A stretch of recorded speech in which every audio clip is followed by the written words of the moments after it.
Te-ai simțit vreodată inconfortabil privind o păpușă sau un robot prea realist?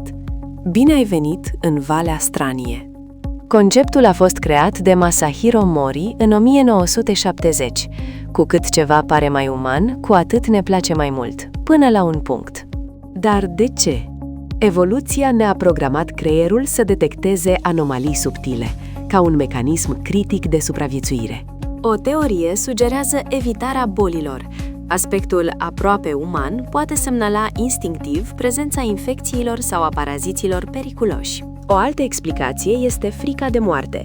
Creierul nostru poate confunda un robot imobil cu un cadavru, declanșând repulsia instantanee. Selecția naturală ne obligă să căutăm parteneri sănătoși. Orice defect facial minor era interpretat istoric ca o problemă genetică. Apare disonanța cognitivă. Creierul tău pur și simplu nu poate decide dacă privește o persoană vie sau un obiect neînsuflețit.